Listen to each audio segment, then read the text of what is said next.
Hello everybody and welcome to our module on secondary amenorrhea.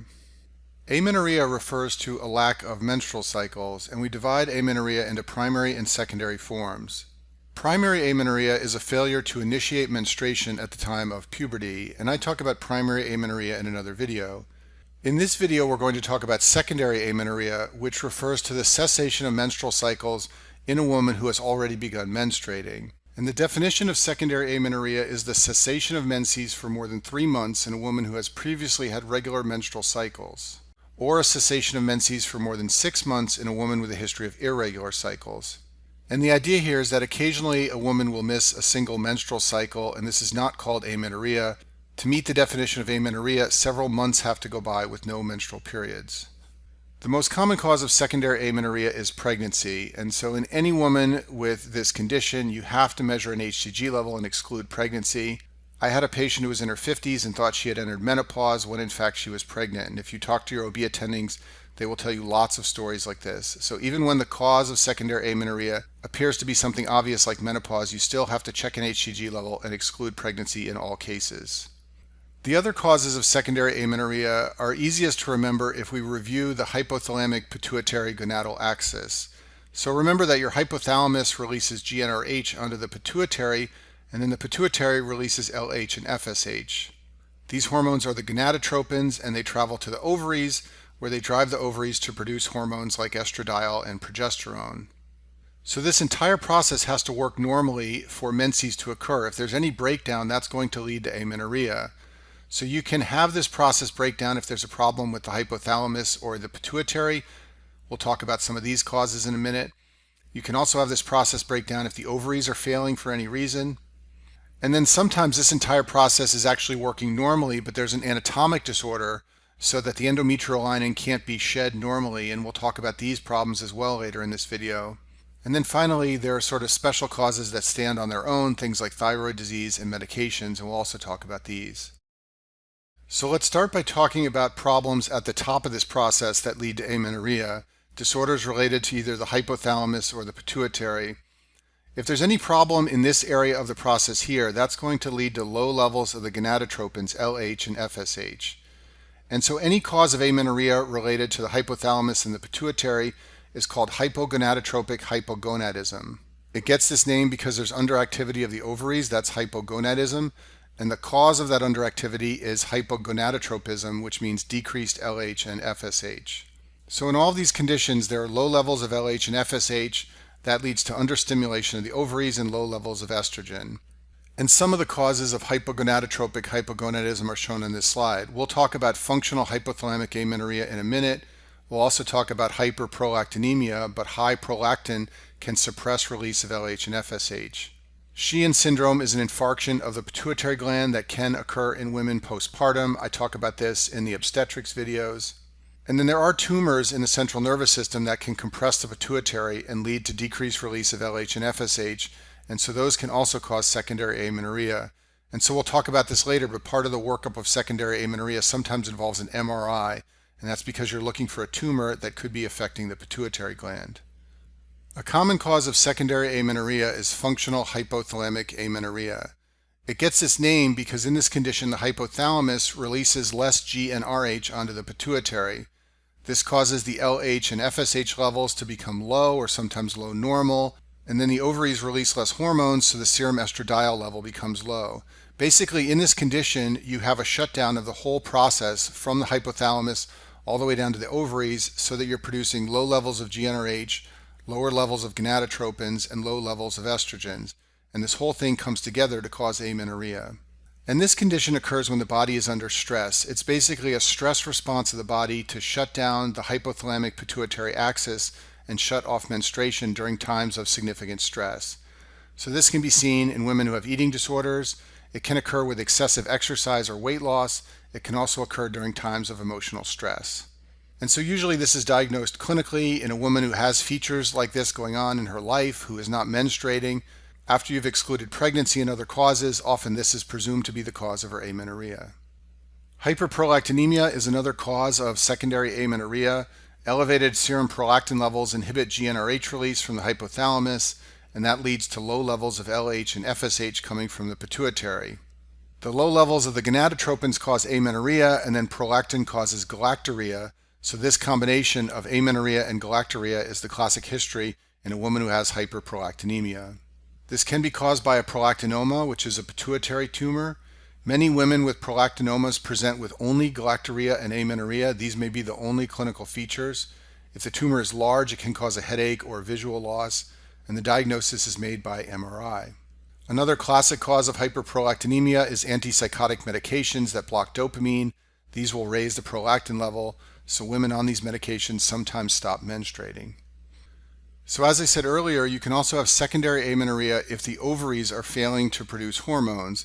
So there are a number of ovarian causes of secondary amenorrhea. The classic ovarian cause is menopause, but you can also see this in women who have primary ovarian insufficiency, and I talk about these things in other videos. The key thing to know about ovarian causes of secondary amenorrhea, however, is that the gonadotropin levels, FSH and LH, will be high, and that's because the pituitary gland is trying to drive the ovaries to produce hormones, but the ovaries aren't responding because they're failing. So increased FSH and LH are the hallmarks of ovarian failure and ovarian causes of secondary amenorrhea. Thyroid disease is another potential cause of secondary amenorrhea. Both hyper and hypothyroidism can cause amenorrhea, although hypothyroidism more commonly does this.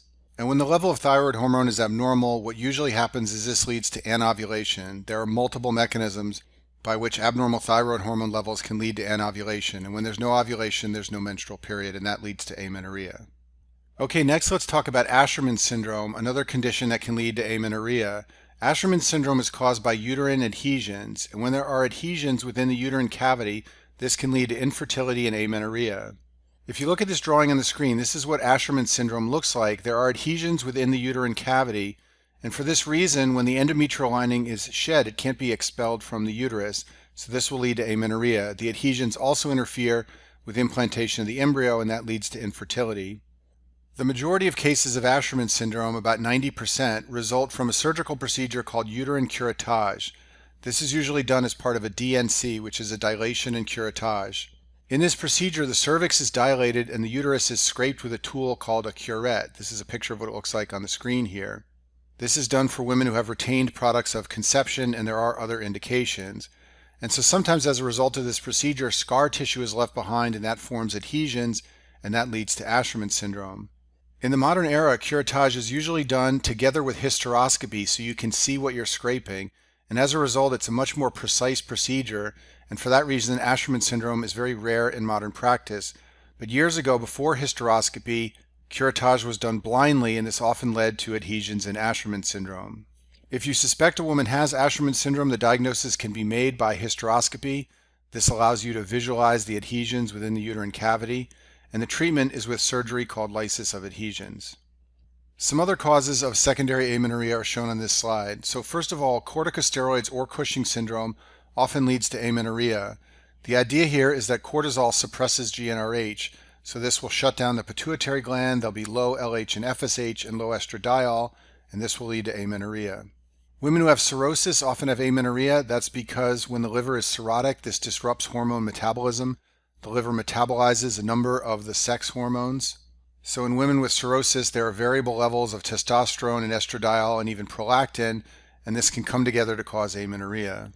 And then spironolactone is a potassium-sparing diuretic. It's often used in patients with heart failure, and you should know that this drug has anti-androgen effects. So it tends to disrupt the estrogen and androgen balance.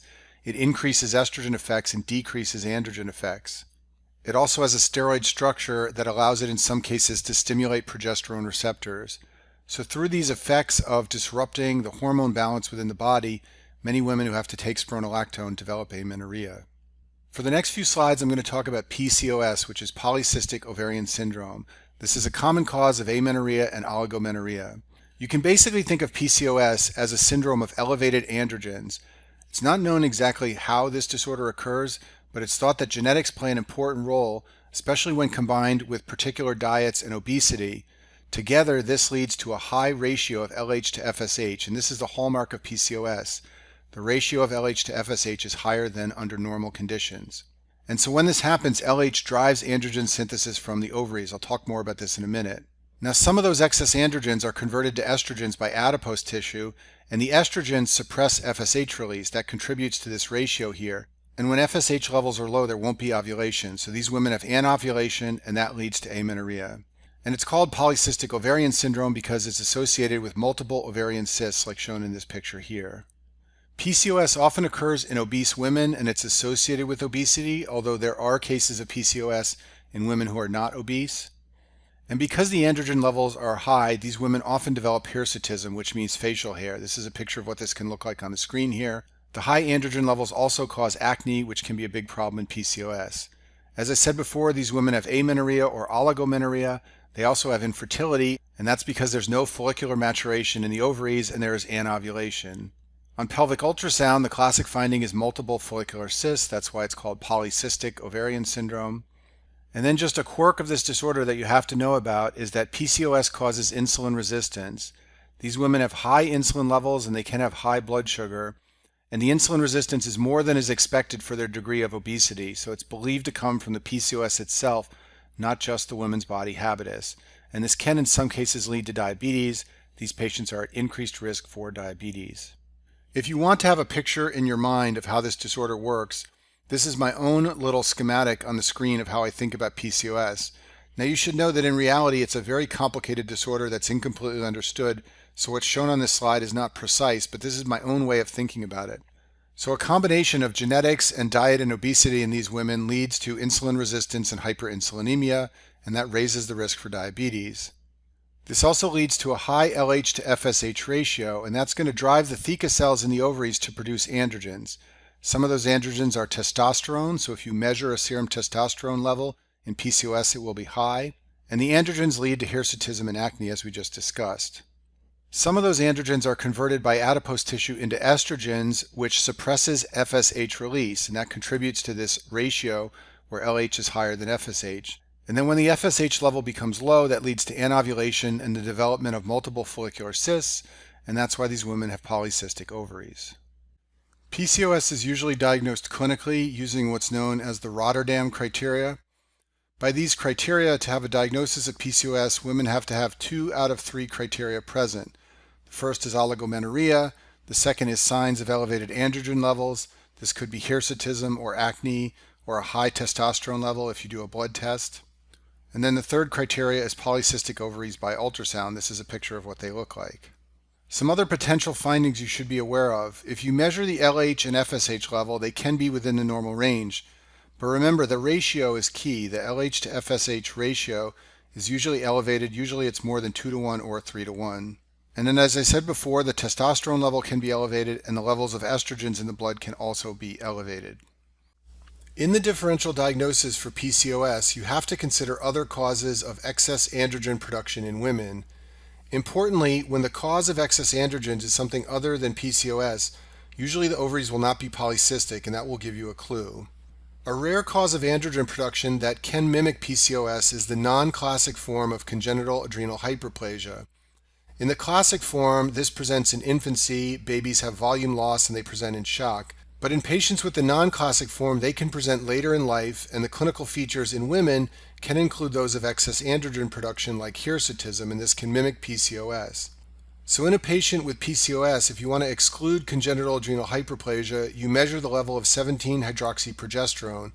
This is an intermediate in the adrenal glands in the production of cortisol, and it will be elevated in patients who have the non-classic form of adrenal hyperplasia. If the level is high, which is greater than 200, that suggests the non-classic form of congenital adrenal hyperplasia. Another rare cause of excess androgens in women is androgen-secreting tumors. These can develop either in the ovaries or in the adrenals. Usually when a tumor is the cause of excess androgens, the serum testosterone will be very high, which is over 150. So a normal testosterone level in women is less than about 60 or so. It can be slightly elevated in PCOS, but when it's elevated severely to this degree, then that suggests a tumor producing androgens, and that usually leads to a workup for an ovarian or adrenal tumor. Let's talk about treatment of PCOS. So when women seek treatment for PCOS, one of their major goals is usually relief for the androgen symptoms like hirsutism and acne.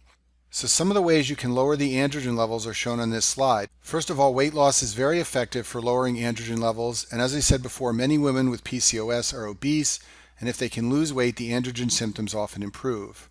Beyond this, the mainstay of treatment is combination oral contraceptives. These drugs will suppress LH release from the pituitary, and when there's less LH, there's going to be less androgens produced from the ovaries. So the androgen levels will fall in women who take oral contraceptives, and this often improves many of the excess androgen symptoms of PCOS. Another option is spironolactone. This is the drug I mentioned earlier. It's an anti-androgen, so you can use this drug to knock down the androgen effects that women have with PCOS.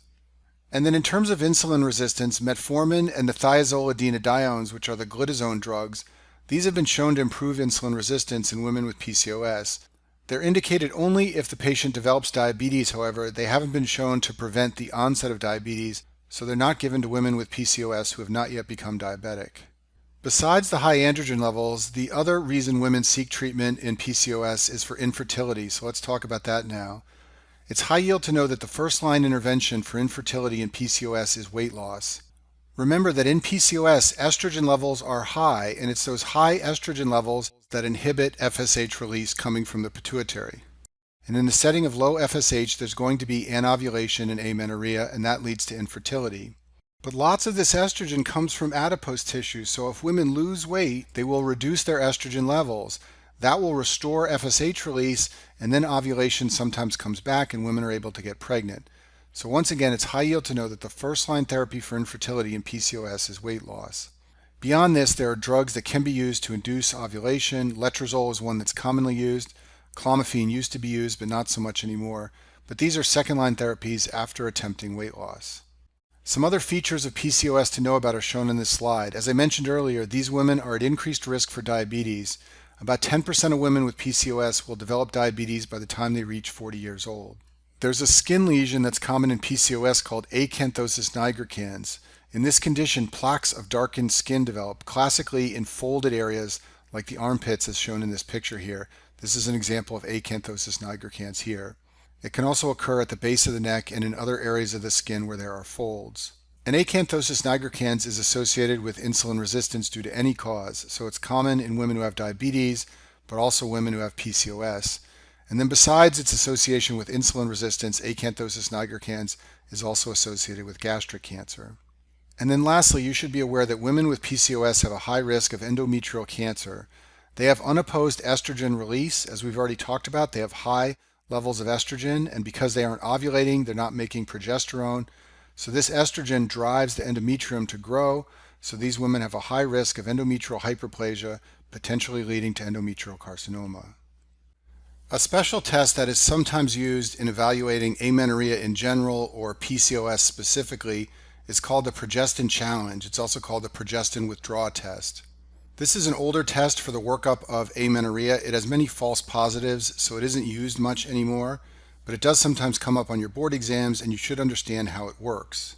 The way this test works is that in a woman you're evaluating for amenorrhea, you administer a progestin, either oral progestins or intramuscular progestins. And then you observe to see whether menstrual bleeding occurs within 7 days. And depending upon whether or not bleeding occurs, this tells you something about the cause of the amenorrhea. Really, the goal of this test is to identify anovulation as the cause of amenorrhea, because if the reason a woman has amenorrhea is from anovulation, then she will have bleeding 7 days after being exposed to progestins. When there's no ovulation, there's no formation of the corpus luteum in the ovaries, and the corpus luteum produces progesterone. So in this circumstance, there'll be no progesterone released from the ovaries, and you need progesterone in order to have menstruation. So the idea behind the progestin challenge is you administer exogenous progestins, and if that causes menstruation, in other words, if that causes bleeding, then that tells you the underlying cause of the amenorrhea is anovulation. And so if a woman has bleeding after a progestin challenge, this suggests she's not ovulating, and the classic cause of anovulation is PCOS, although there are other causes. If, on the other hand, a woman with amenorrhea does not bleed after a progestin challenge, then there's a couple of possible explanations. One is that her ovaries have failed, because in addition to progesterone, you also need estrogen from the ovaries to have menstruation. So for example, women who are in menopause won't have bleeding after a progestin challenge, It's because the progestin you give them isn't enough. They also need estrogen, and they don't have that because they are in menopause. You also could see an absence of bleeding after a progestin challenge if there's a menstrual outflow problem, like uterine adhesions or Asherman syndrome, as we discussed earlier. So the progestin challenge really isn't used much anymore for the workup of amenorrhea, but on this slide I've summarized the key diagnostic tests that we do use when evaluating someone with secondary amenorrhea. As I said earlier, we always measure a beta-HCG to exclude pregnancy. You also measure prolactin to exclude hyperprolactinemia. Measuring the FSH level is helpful because it will be high in women who have ovarian failure, for example from menopause. And measuring the serum levels of estrogens is also helpful. Those will be lower in women who have undergone menopause, and as we talked about earlier, they can be high in PCOS.